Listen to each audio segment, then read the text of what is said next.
मैंने 2016 के अंदर जो बीए पास आउट की सर। उसके बाद मैंने सर एमए 2018 के अंदर इकोनॉमिक्स से पास आउट की थी सर। और उसके बाद 2020 के अंदर मैंने BEd bachelor of education pass out की सर। और हम्म, 2022 के अंदर सर मैंने एस्टेट पास आउट किया था सर। ठीक है। हाँ जी। एस्टेट की क्या फुल फॉर्म है? Haryana teacher eligibility test. Teacher क्या होता है? टीचर शिक्षक सर। शिक्षक एक समाज का निर्माता होता है सर। शिक्षक जो अपने बच्चे होते हैं उनमें सांस्कृतिक नैतिक सामाजिक सभी तरह से उनका विकास करता है सर। और उनमें ज्ञान की ज्योति प्रवाहित करता है सर। शिक्षक एक अच्छा शिक्षक समाज को बदलने वाला होता है सर। आज हम देखते हैं जो शिक्षक का जो सम्मान पहले होता था, हाँ आज जी। उतना नहीं रहा। तो इसके लिए आप किसको जिम्मेदार मानते हो? सर ऐसा नहीं है सर। हम मैं मेरा ये मानना है सर कि एक अच्छा शिक्षक है उसका सदा ही सम्मान बना रहेगा सर। क्योंकि मैंने भी अपने जीवन में कई टीचर ऐसे देखे हैं सर। वो बहुत अच्छे तरीके से पढ़ाते हैं बच्चों से। उनका बहुत विशेष लगाव होता है सर। जो मैंने 10वीं के अंदर मेरे दो गुरुजी थे सर। एक तो मैथ पढ़ाते थे सर और एक सामाजिक।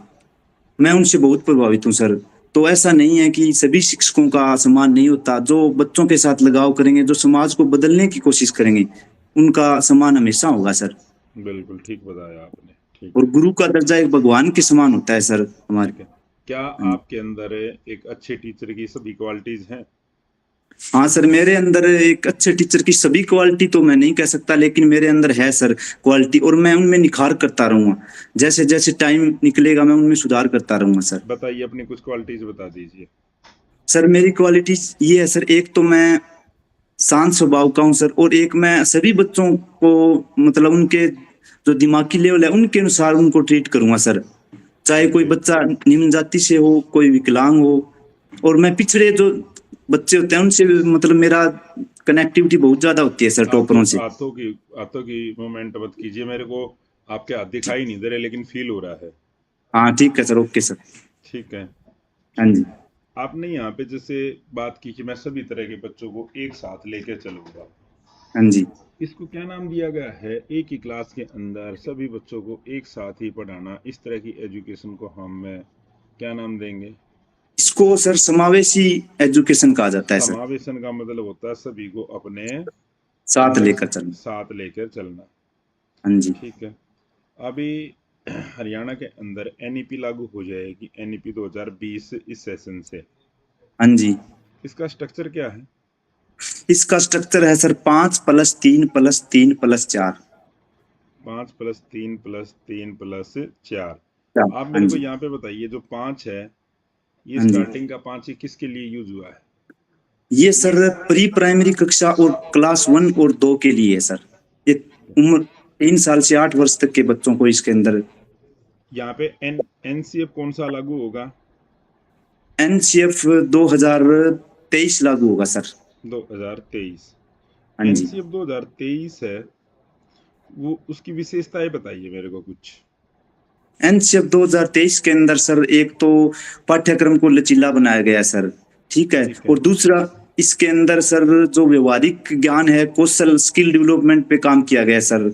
मैं आपको बीच में रोकना चाहूंगा। आपने बताया कि जो सिलेबस है उसको फ्लेक्सिबल बनाया गया, लचीला। तो हाँ जी। फ्लेक्सिबल से मतलब क्या है यहाँ पे? सर इसमें जो है ना बच्चों को उनके विषय चुनने की स्वतंत्रता दी गई है। जैसे सर कोई साइंस स्ट्रीम से बच्चा है तो वो अगर उसको साइंस जो बायोलॉजी के साथ अगर उसको सामाजिक से रुचि या हिस्ट्री से रुचि है तो वो ले सकता है सर। ठीक है। क्या एनईपी 2020 बिल्कुल अच्छी है, या इसमें कुछ कमियां भी हैं? सर मेरे को तो नहीं लगता अभी इसमें कमियां। और अभी तक जो हमारा एजुकेशन सिस्टम है उस हिसाब से ये बढ़िया है सर। और आगे जैसे चेंज जो जब फ्यूचर तक के अंदर आपने अगर। कोई आपको एक सेब दिखाई दे रहा है आपके हाँ जी। पास है, दिखने में बड़ा अच्छा है, हाँ तो जी। उसके वास्तविक जो रियल टेस्ट का, तो जब हम उसको खाएंगे तभी तो पता चलेगा। हाँ जी। तो एनईपी जब लागू होगी सॉरी सर। तो इसके कुछ ड्रॉबैक भी निकल के हाँ आएंगे। जी। हाँ आगे जी। चलकर हो सकता है कि इसमें कुछ बदलाव लेने के लिए और कमेटी का गठन करना पड़े। हाँ ठीक जी, है, या इसमें कुछ बदलाव करने के लिए लोगों से कुछ सुझाव लेने पड़ेगा। सुझाव लेने पड़ेंगे, अध्यापकों से, अभिभावकों से और टीचर से इससे कुछ सुझाव लेने पड़ेंगे, क्योंकि इससे पहले भी जो एनईपी लागू हुई है या शिक्षा के कोई प्रोग्राम लागू हुए हैं उनमें सुधार जो इम्प्लीमेंट होने के बाद जो कमियां आती हैं तो हाँ जी, उनमें सुधार करने के लिए हम इसी तरह की कमेटी या कोई पोर्टल बनाते हैं ताकि उसको यस सर, दूर किया जा सके। यस सर, ठीक है, तो अभी हम इसको ये नहीं कह सकते कि ये पूर्ण रूप से सही है या पूर्ण रूप से गलत है, क्योंकि गलत। इम्प्लीमेंट होने के बाद ही पता चलेगा। ठीक है सर। ठीक है, जो हाँ एनसीएफ जी, 2023 है उसने कौन से एनसीएफ को रिप्लेस किया है? एनसीएफ 2005 था सर पहले। एनसीएफ 2005। हाँ जी, ठीक है, आप ये बताइए हरियाणा के किन्हीं 3 महान पुरुषों के नाम बताइए जिन्होंने किसी भी क्षेत्र के अंदर अपना विशेष योगदान दिया। हरियाणा के सर, एक तो श्रीमान देवीलाल जो हमारे मुख्यमंत्री रहे हैं सर पहले। उनको क्या ठीक है, नाम, किस निक नेम से जाना जाता है? उनको सर हरियाणा का ताऊ। ताऊ देवीलाल, ताऊ के हाँ, नाम से। ताऊ के नाम से जाना जाता। हम्म, और बताइए। और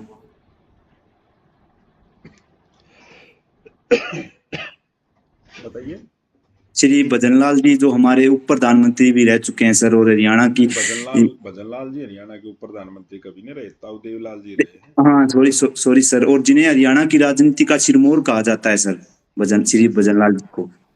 और किसी क्षेत्र से कोई व्यक्ति नहीं है तो आपने राजनीतिक क्षेत्र से बताए हैं, हाँ शिक्षा जी, से क्षेत्र से बताइए आप, या कोई सोशल रिफॉर्मर हुए हैं तो उनके बारे में हाँ बता जी। दीजिए। श्रीमती सुषमा स्वराज जी है सर, वो शिक्षा हम्म। वो उनका दिल्ली की। क्या विशेषता थी उनकी, क्या योगदान था उनका? उनका सर, एक तो वो दिल्ली की मुख्यमंत्री रह चुकी थी सर, और दूसरा श्रीमती सुषमा स्वराज जी शिक्षा मंत्री रही है सर। कौन से स्टेट की है ये मेरे को अभी याद नहीं आ रहा सर। शिक्षा मंत्री हरियाणा की रही हैं वो। जब हरियाणा के अंदर अच्छा जनता सर। पार्टी की यहाँ पे सरकार आई थी तो उस दौरान जो हाँ शिक्षा जी, मंत्री वही थी, 25 साल की सबसे युवा मंत्री बनी थी वो। ठीक है, तो इनको हाँ जी। देखना, थोड़ा यहाँ पे आप कंफ्यूज हो रहे हो। ठीक है, ठीक है सर, वो खेल से भी बता सकते हैं सर। किसी से भी बता सकते हो, खेल से भी बता सकते हो आप। Yes sir. कपिल देव जी के बारे में बता सकते हो जिनकी अगुवाई हाँ में जी, हाँ हमने जी। वर्ल्ड कप जीता था। क्रिकेट। दूसरे हाँ जी, हाँ ओलंपिक के जी। अंदर जो खिलाड़ी रहे हैं उनके बारे में आप बता नीरज सकते हो। चोपड़ा। ठीक है, ठीक है सर। शिक्षा के क्षेत्र जो उन्होंने हाँ जी, विशेष योगदान दिया है ऐसे व्यक्तियों के बारे में आप बता सकते हो। ठीक है, हाँ जी। चलो आप मेरे ठीक है को ये सर। बताइए, आपने बीएड की, हाँ जी, बीएड में आपने टीचिंग की थी। हाँ जी, बीएड में जो टीचिंग होती है वहाँ हाँ पर जी, जब आप क्लासरूम के अंदर जाओगे, रियल स्कूल के अंदर, हाँ रियल जी, क्लासरूम में, तो उस टीचिंग हाँ को जी, हम हाँ क्या जी। बोलेंगे, माइक्रो टीचिंग या मैक्रो टीचिंग? उसको मैक्रो टीचिंग बोलेंगे सर। ठीक है, क्लास में जाने से पहले आपकी तैयारी किस तरह की होगी? सर मैं क्लास में जाने से पहले ये देखूंगा कि मैं कौन सा टॉपिक बच्चों को पढ़ा रहा हूँ, और उस टॉपिक से संबंधित मैं अपनी विषय सामग्री तैयार करूंगा, अर्थात उसको हम लेसन प्लान कह सकते हैं सर। ठीक है, बिल्कुल और ठीक है। उसमें हम कौन सी टीचिंग अगर एड्स हम यूज करेंगे। क्लास के अंदर जाएंगे अपना विषय लेकर, वहां पर हाँ अपना विषय रखने से पहले हम पीके टेस्टिंग करते हैं। हाँ जी। तो क्या है पीके टेस्टिंग? पीक के टेस्टिंग सर, हम जो टॉपिक बच्चों को पढ़ाएंगे उससे संबंधित उनसे पूछेंगे, क्वेश्चन पूछेंगे सर कि उस टॉपिक से संबंधित बच्चों का बेस क्या है, क्या बच्चों को उसके बारे में पी थोड़ा का बहुत मतलब पता क्या है या है नहीं। यहाँ पे, पी और के, ये क्या है? Previous knowledge. Previous knowledge test होता है ना। पिछला। हाँ जी, हाँ जी। ठीक है, ठीक है।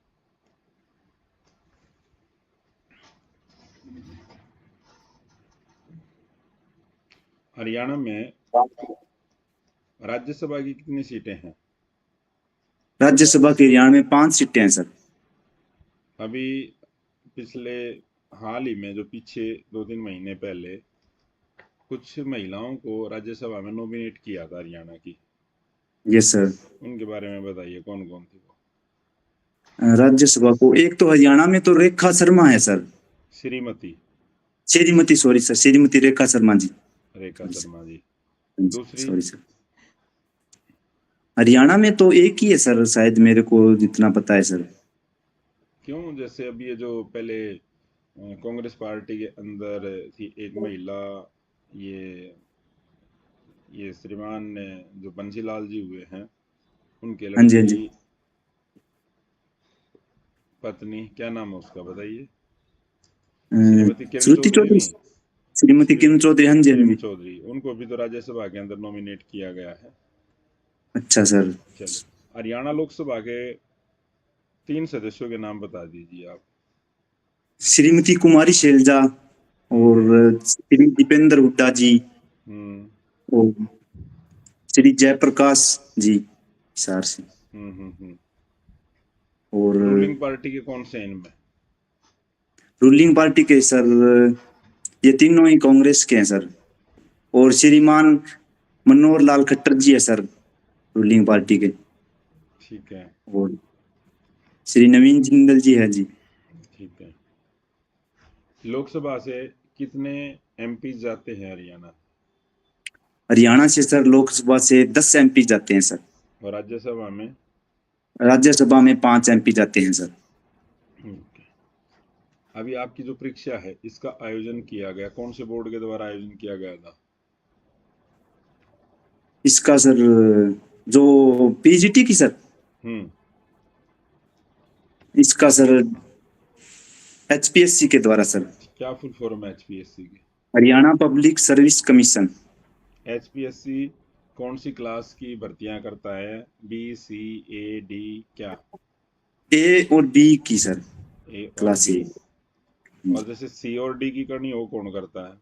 वो सर एचएसएससी है सर। एचपीएससी के चेयरमैन कौन है अभी?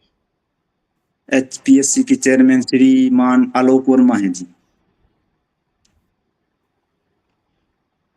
ये बताइए, जैसे जो एचपीएससी के मेंबर्स हैं हाँ जी, और चेयरमैन हैं, इनको हाँ जी। अपॉइंट कौन करता है? इनको सर हरियाणा के राज्यपाल करेंगे सर अपॉइंट। राज्यपाल। हाँ जी।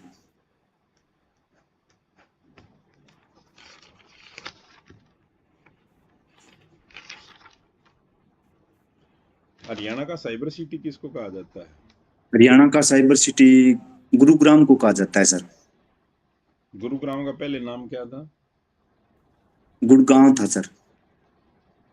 ये फिर गुरुग्राम क्यों कर दिया गया? सर इसको गुरु द्रोणाचार्य के साथ जोड़ते हैं सर, कि गुरु द्रोणाचार्य का यहाँ पर संबंध रहा है गुरुग्राम से सर। ठीक है।